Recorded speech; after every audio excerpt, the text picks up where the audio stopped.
সম্মানিত ভ্রমণপ্রিয় ভাই বোনেরা, ঘুরতে ঘুরতে একটা জিনিস চোখে পড়ে গেল। আপনারা নিশ্চয়ই লক্ষ্য করতেছেন জিনিসগুলো। হ্যাঁ, কারখানাতে তৈরি করতেছে আজব এক জিনিস। অনেকে চেনেন, অনেকে আবার চেনেন না। এইটা আমরা জানতাম। তো যাই হোক, এটি হচ্ছে ঢাকার পুরাতন সেই ঐতিহ্যবাহী বাকরখানি। এটি ঢাকার মানুষের আর কি খুবই প্রিয়। হ্যাঁ, ঢাকার মানুষের জন্য খুবই প্রিয়। সঠিক বলেছেন, আপনার বুদ্ধি ভালো। এটি খুবই সুস্বাদু একটি খাবার ওদের জন্য। তো যাই হোক, এটি হচ্ছে ভাই ভাই স্টোর। হ্যাঁ, ভাই ভাই স্টোর এখানে তৈরি করতেছে।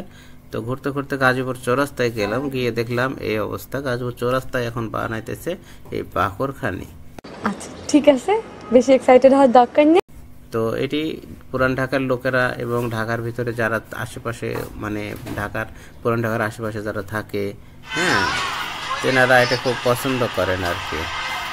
ইস, মিথ্যে কথা। দেখতেছি বাকরখানি, ঢাকার ঐতিহ্যবাহী বাকরখানি তৈরি হচ্ছে।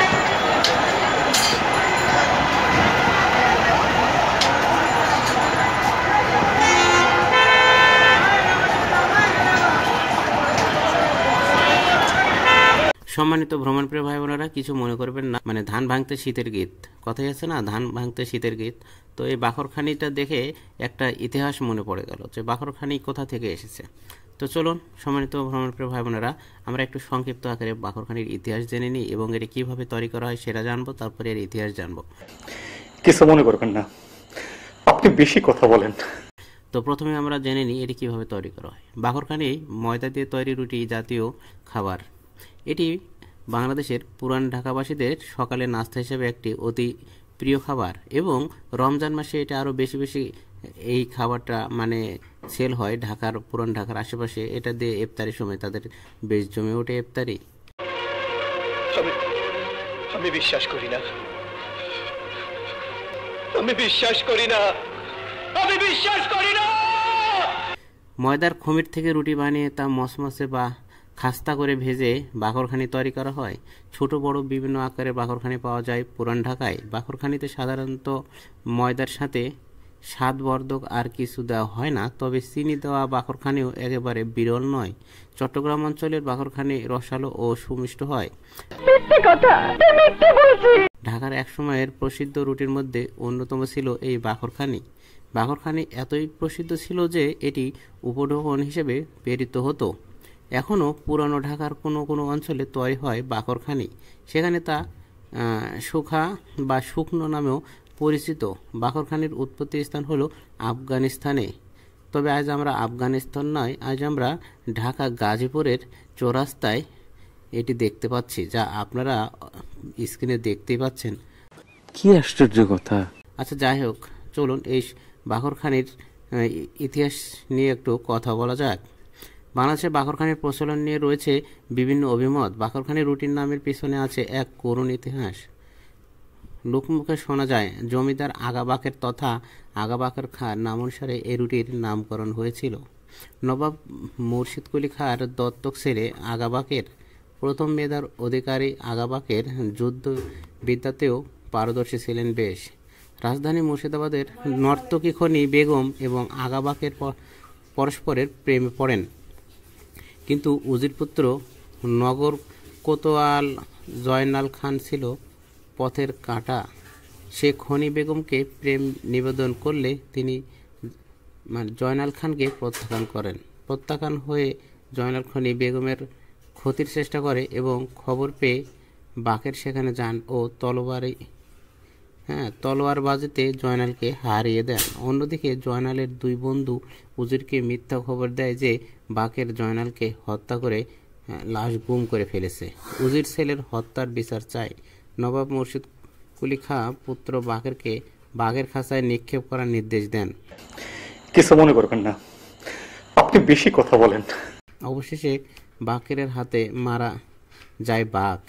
একটু খুলে বলুন। ইতিমধ্যে জয়নালের মৃত্যুর মিথ্যা খবর ফাঁস হয়ে গেছে ও সে জোর করে খনি বেগমকে ধরে নিয়ে গেছে দক্ষিণবঙ্গে। উদ্ধার করতে যান বাকের খানি বেগমকে, পিছু নেন উজির জাহানদার খান ছেলে। কি আশ্চর্য কথা। ছেলে জয়নাল খান বাকেরকে হত্যার চেষ্টা করলে উজির নিজের ছেলেকে হত্যা করেন। তরবারের আঘাতে। এই অবস্থানে জয়নাল খনি বেগমকে তরবারের আঘাতে হত্যা করে। বাকেরগঞ্জে সমাধিস্থ করা হয় খনি বেগমকে।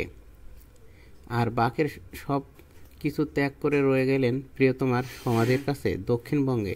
বাকের খাঁর নাম অনুসারে বাকলা চন্দ্রদ্বীপ, পটুয়াখালী, বরিশাল অঞ্চলের নাম হয় বাকেরগঞ্জ। ঐতিহ্যবাহী বাকের খানি রুটির নামের পেছনেও রয়েছে বাকের খনির প্রেমের ইতিহাস। বিষয়টা একটু ব্যাখ্যা করবে? অবশ্য নামকরণের ব্যাপারে অন্য আরেকটি জনশ্রুতি রয়েছে। সে অনুযায়ী মির্জা আগা বাকের ঢাকায় বাকরখানি রুটি প্রচলন করেন। তিনি বৃহত্তর বরিশালের জায়গিরদার ছিলেন। তার প্রেয়সী ছিল আরামবাগের নর্তকী খনি বেগম। তাদের মধ্যে গভীর প্রেম ছিল বলে কথিত আছে। পরবর্তীতে আগা বাকের দ্বিতীয় মুর্শিদ কুলি খাঁর কন্যাকে বিয়ে করেন, কিন্তু খনি বেগমের স্মৃতি তিনি ভুলে যাননি। তার আবিষ্কৃত এবং প্রিয় খাদ্য, বিশেষভাবে তৈরি রুটির নাম তার প্রেম কাহিনীর উপর ভিত্তি করেই নামকরণ করা হয়েছিল বাকের খনি রুটি। কথা কি ক্লিয়ার না ভেজাল আছে? ক্লিয়ার। পরবর্তীতে এই নাম কিছুটা অপভ্রংশ হয়ে বাকরখানি নামকরণ করা হয়। জনশ্রুতি মেনে নিলে ধরে নিতে হয় বাকরখানির সৃষ্টি 18 শতকের মাঝামাঝি সময়। অনেকে আবার ধারণা করেন সিলেট জেলায় সর্বপ্রথম বাকরখানি তৈরি হয়। তাহলে ভিউয়ার্স, আমরা কি বুঝলাম? আমরা একটা সংক্ষিপ্ত ইতিহাস থেকে বুঝলাম যে বাকের এবং খনি, হ্যাঁ, এই যে নায়ক নায়িকা আর কি, এই দুজনার মিশ্রণে এই ঘটনাটি ঘটে এবং এই পিঠাটির নাম হয়ে যায় বাকরখানি রুটি। উপরে আল্লাহ নিচে জমিন, কথা সত্য। তো যাই হোক ভিউয়ার্স, ধান ভানতে শিবের গীত, অনেক কথাই হলো, কিছু মনে করবেন না। সবাই ভালো থাকবেন। শুধু ভিডিও দেখেন, লাইক করেন না, কমেন্টস করেন না, শেয়ার করেন না, সাবস্ক্রাইব করেন না। একটু লাইক, কমেন্ট, শেয়ার, সাবস্ক্রাইব তো করতে পারেন। সবাই ভালো থাকবেন। সবাইকে শীতের শুভেচ্ছা। সবাই ল্যাপ মুড়ি দিয়ে কম্বল পরে একদম একবারে কম্বলের মধ্যে লুকিয়ে লুকিয়ে আমার ভিডিও দেখতে থাকুন। সবাই ভালো থাকবেন। খোদা হাফেজ।